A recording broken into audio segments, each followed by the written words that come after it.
Hello, hello, hello. It's Lillian Reiki here, the parenting strategist from Parent Support Network. Hope you are having an amazing day today. It's a little bit drizzly and cool on the Gold Coast today. I don't have long sleeves on very often this time of the year, but it's a little bit cooler today. I hope wherever you are today, you are enjoying your day and doing something that fills your heart. So today I wanted to share something that actually came out of a post in our Nurture to Heart approach trainers page about our stand 3, which is called the reset. So I want to talk today about, how do we set clear rules or directives, and how do we deal with consequences in our home. How do we teach and enforce the rules in a really clear and positive way? And also what happens if, as a parent, I lose my cool with my child when they are perhaps not following a rule or breaking a rule or not doing what they've been directed to do or asked to do? And also, how do I regulate, my own emotions as a parent or a caregiver around rule breaking or about things not being followed? And these are topics that I know in my many years of working with parents, I've been asked many, many times.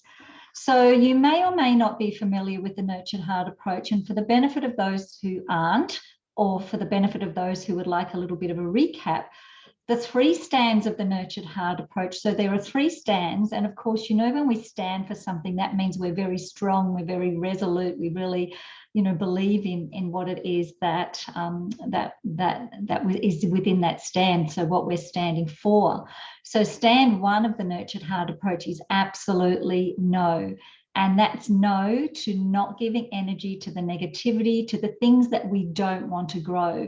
So with my watering can analogy, that would be like, I'm not going to take my watering can with my fresh, clean, nutrient-rich water, and I'm not going to go and water the weeds. I've actually got my watering can here. I should have had it ready. So I'm actually not going to water the weeds. Water what you want to grow. Or on this side, it says, what are you watering and giving energy to?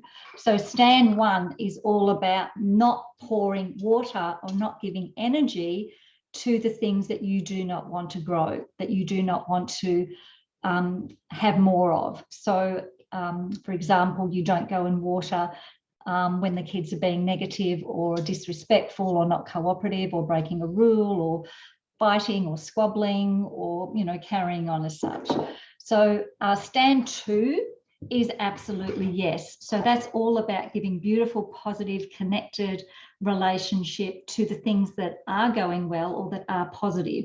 So that's about getting your watering can and watering the things that you want to grow, looking for the opportunities to encourage your children, to recognize them when they are moving towards a positive outcome or a positive way that they're dealing with something, or growing something that you want to strengthen, like being respectful, like being cooperative, like being kind, thoughtful, loving, a team player, cooperative, and all of those things. So that's about watering what we do want to grow. And then in the Nurtured Heart approach, stand 3, which is really around what we're going to be sharing today, is absolute clarity. So that's around having clarity around what are your rules, what directives do you have in your home that you want your children and all of the other members of the family to follow. In the Nurtured Heart approach, they have a philosophy of keeping the rules simple, and in a way that the children can really understand them. And particularly for the more intense and challenging child, that tends to be a quick, like no rule, like no pushing, no shoving, no yelling, no being nasty. Like kids understand when you actually do rules in that way. I know in the past, it took me a little bit to get my head around because I was the person who liked to put rules into the positive. And I'm not saying that they have to be put into the negative, but it's just easier for the more intense and challenging child to understand no running, no hitting, no arguing, no punching, no, whatever the rule is or whatever the directive is in your home. And the consequences in the nurtured heart approach are very simple. We have something called a reset. And the topic that actually came up on the Facebook page that I'd love to actually share a little bit with you was a mum who was just starting to learn and implement the nurtured heart approach. And she was really wanting to understand how the reset would work. So she used the example of my 6-year-old grabbed his little brother's arm at dinner. So what does a reset look like? So keep in mind that when you learn the nurtured heart approach and you are teaching it through modeling to your family and to your children, that you can't just come in and go straight to stand 3 and teach the consequences. I want you to follow the rules. These are the consequences. You have to really implement stand 1 and stand 2 very strongly before you can really integrate stand 3, which is absolute clarity on the rules and consequences. And there's a very good reason for that, because we want you to focus on looking for the things that are positive and not giving all of that energy to what's not happening, hence the rule, the rule breaking. I know that in the past, and from both a teacher and a parent's perspective, I personally, and I don't know if you can relate to this, but I used to try to teach the rules when the rules were being broken. So, for example, if a child was being disrespectful, I would come in with my lovely lecture about, that was disrespectful and what it means to be respectful and how hurtful it is when you're disrespectful in the moment that the disrespect is happening. And the child is not open to hearing that when they are in that space. So that's not really giving energy to what we want in that space. So the time to teach respect and respectfulness is when the child is being respectful, or somebody else is being respectful that you can energize. When the child is showing respect or even moving towards respect, that's when we come in and really energize the child being respectful, and that's how we teach respect. So in this example, I just wanted to share, some of the responses that our amazing Nurtured Heart Approach trainers gave. One of the trainers said, in a perfect world, as soon as Mr. 6 grabbed brother's arm, you would calmly, with as little energy as you can muster, and that's the key to this, is it's not giving it energy or giving it as little energy as possible, would be simply to state reset, or it could be just a simple command like, I need you to let go of your brother's arm. Not yelling, not screaming, just a simple, I need you to let go of your brother's arm, or reset. Now, the reset is only going to work if the child knows what reset means and how to use it and how effective it is. And we have to teach them that through modeling and resetting ourselves, as well as teaching them the different strategies they can use to reset. And of course, in that circumstance where the child does understand the reset, the idea would then be, as soon as you've asked the child to reset, would then be to come back into what we call the stand 2 and give a really great recognition. So this example is, thank you so much, Mr. 6, for so quickly letting go of your brother's arm. You really are showing your kindness and respect for our family rules, or whatever quality you felt you were, wanting to energize in that particular situation. So it could be, kindness, it could be listening, it could be being respectful, being kind, whatever the quality is that you want to grow. Now, as I stated, and as this trainer has so beautifully said as well, if you're just starting to implement the approach, we really suggest spending time going with stands 1 and 2 before you introduce the reset. So I actually say the Nurtured Heart approach is, and I think I talked about this last week, is a bit like a dance. So you're dancing between the 3 stands, and whatever circumstance or whatever's happening in the family, you need to go, okay, which stand do I need to be in right now? Do I need to be not giving energy to the situation? Do I need to be giving positive, connected relationship and energy to the baby steps or the things that are moving towards positivity? Or do I need to reset? Do I need to reset myself? Do I need to encourage the child to reset?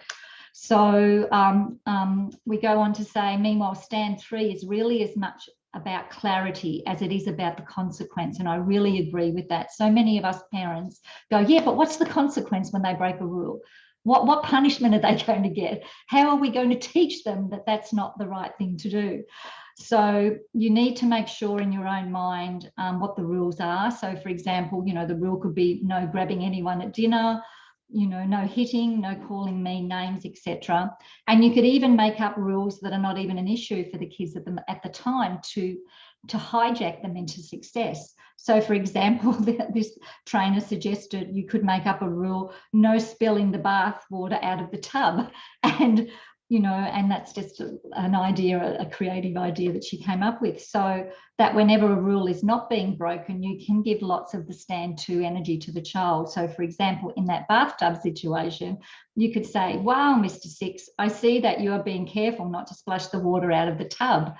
So you're actually recognizing them for something they're not doing, for a rule they're not breaking, because remember, the rule is not to splash the water out of the tub, and because they're not splashing it, we're actually recognizing them for not. You are showing, and then you always have to tell the child what that shows about them. So when you actually give them a recognition, it's not just recognizing them for what they've done, but also showing them in that moment, what does that show about them as a person. So you are showing so much self-control. What you are doing is working on flipping the energy, so that instead of giving your real, connected and sizzling connection in times of misbehavior, you give it for even their smaller successes. So once again, we're always looking for opportunities to recognize the child for a quality or something that they're moving towards more positively. Once again, always think of the watering can. What is it that I want to grow? Do I want to grow the fact that the child is following the rule, cooperating, doing the right thing? And because often as parents, we so easily come in to give energy when the children are doing the wrong thing, watering the weeds, as opposed to giving really beautiful connected relationship when they're either following the rules or moving towards following the rules. So some more suggestions here. The reset can be very complex and yet very simple at the same time. And I really get that, because initially a lot of parents don't understand the reset. I know in our last conversation of our last call in our 9-week parenting course, we had a conversation with one of the parents about how the reset works and how she was struggling with it a little bit.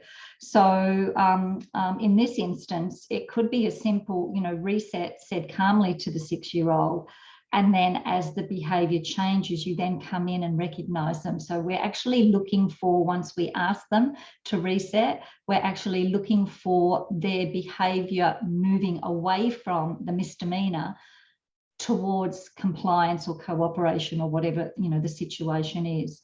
So we could then come in and recognize them for being respectful or kind or polite or whatever was actually happening in that time.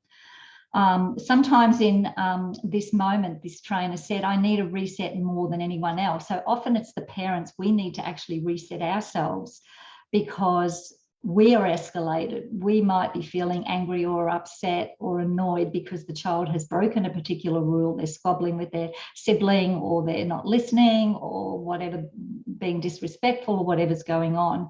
So sometimes it's not about what's happening with the child, but how we are reacting to it and how we're feeling in our bodies. So we need to actually teach ourselves to reset as well.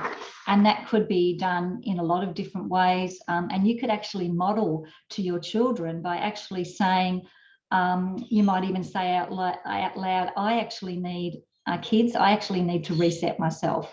And you can show them, that you're taking care of yourself, taking some deep breaths, just moving away, maybe putting your head down on your arms, or just whatever you need to get yourself back into that positive space. Also in that moment, you could be giving some recognition to the other child who was maybe the one who was being annoyed, and recognizing them for showing strength for what they could or couldn't have been doing at that moment. Because let's face it, that other child could have fought, swore, carried on, and but if they didn't, it's a matter of recognizing them. So modeling of the reset is really, really important. And I think, we think resets are challenging initially, but they really can become quite easy to do. So modeling it in front of the children is a really great idea. if something, as I said, has, frustrated you, you can try saying something like, hey kids, I really need to reset, as I've just said. Then you take your deep breaths, have a drink of water, sit down, rest your head in your arms, close your eyes and stand still.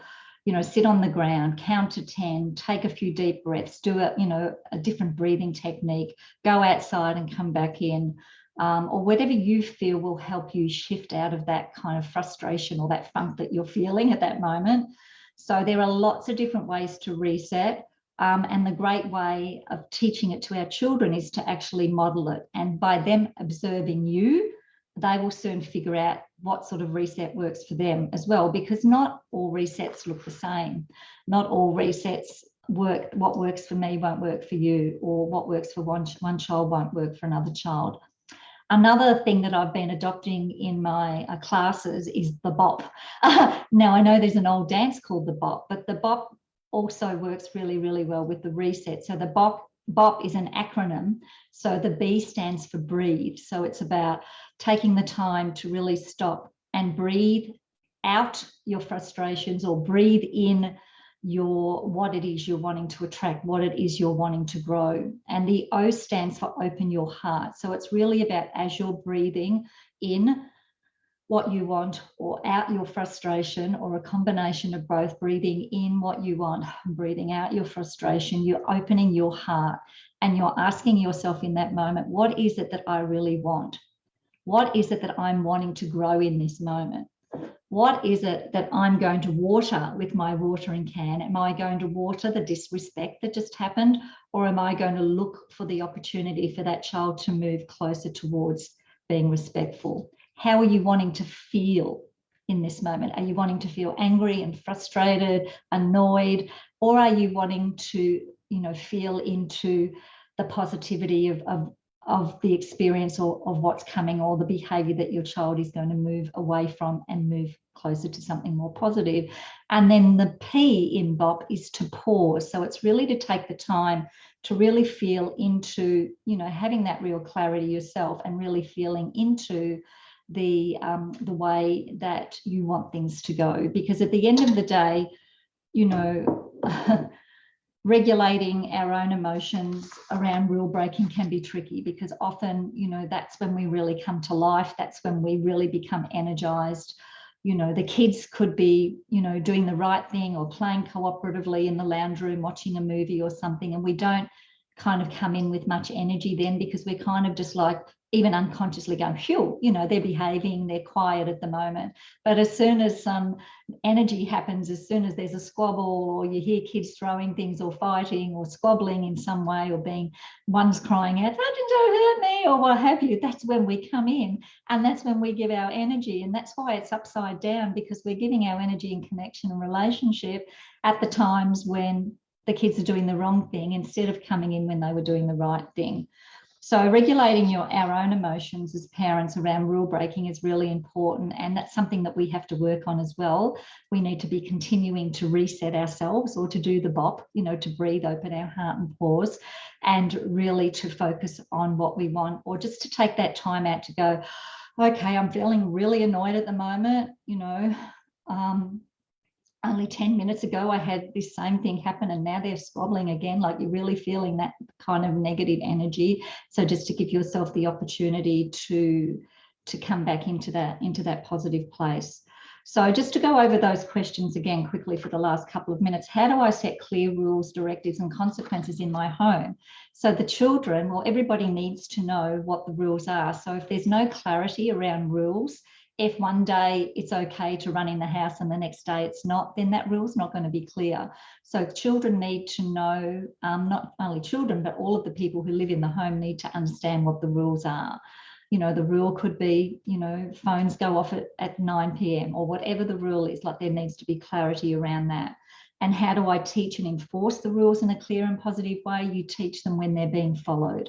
And some parents say, yeah, but they're never being followed. Sometimes we have to do a little bit of hijacking. Sometimes we just have to make what we like to call a miracle out of a molecule. We have to look for the smallest opportunity where the child might be moving a little bit towards that rule, following that rule, that's when we come in and encourage them. For in that moment, I see that you're moving towards, you know, listening, you've stopped, you're not yelling anymore, you're giving me eye contact. I can see that you're ready to listen to me. And that really shows me that you're being respectful in this moment. I really appreciate that, even though 10 seconds ago they could have been yelling and screaming and carrying on. So sometimes you've just got to wait for them to take a breath. I can see you calming yourself down in this moment. They might not really be, but they might have just taken a breath because they've been yelling for 5 minutes. But just, you know, hijack them in that moment when they slow down or take that breath to say, I love how you're calming yourself down in this moment. And it looks to me like you're ready to now follow the rule, or you're not hitting your brother or sister now. You know, that really shows that you are caring and thoughtful, and that you have great self-control, even though you are angry, even though your brother ripped up your drawing, but you've now calmed yourself down. And that shows me so much about who you are as a person. So, you know, we all get angry, right? We all lose our cool, we all break rules. But what we want to do is actually build our child's sense of what we call in the Nurtured Heart approach inner wealth. We want to build their sense of who they are, their, you know, their self-image, their self-control, their self-respect, their self-love, you know, and build their sense of who they are as a person. Put the positive things that we want to build into their portfolio. So I hope that made a little bit of sense today. Of course, teaching the Nurtured Heart approach takes many, many weeks. It's like learning a language. So I can't jump on here for 20 minutes and teach you the Nurtured Heart approach in this 20 minutes. Hence why I do courses that take anywhere from 9 weeks up to 24 weeks. So I'm actually just about to launch a 24-week course, which is going to encompass so much support for you and your family to not only learn the Nurtured Heart approach and how it can help you to enjoy happy and healthy relationships, but we're going to have naturopath Nathan joining us as well. We're going to be looking at the health and wellness, the physiology, the physical and emotional side of health and wellness. We're going to be looking at relationships and how we connect and relationship with each other. We're going to be really delving into the Nurtured Heart approach and not only learning it, but actually, you know, nutting it out every second week, talking about our wins, talking about our frustrations, asking questions, you know, and feeding off each other's energy and challenges and wins in those group sessions. So I am just about to launch our next course. I've got some people enrolled already. I would love to have a conversation with you if you are open to finding out more about the course. I've got an amazing Mother's Day special happening at the moment, which started on Mother's Day and finishes this Sunday. So if you want to know about that incredible saving, please do let me know. I would love to connect with you to talk more about our topic today, or to talk about your family, or if you've got any questions for me, please just reach out. I love having conversations with families. It doesn't mean you've got to join one of my courses. It might just be a conversation that you'd like to have with me, and I'm happy to do that. So that's it from me today for Parent Support Network TV show episode 23. I have no idea what we'll be covering in episode 24. Perhaps you might like to send in something that you'd like me to talk about, or sometimes I just like I did with that post that was on the Facebook page, things just come to me and I go, hey, that's a great topic for this week.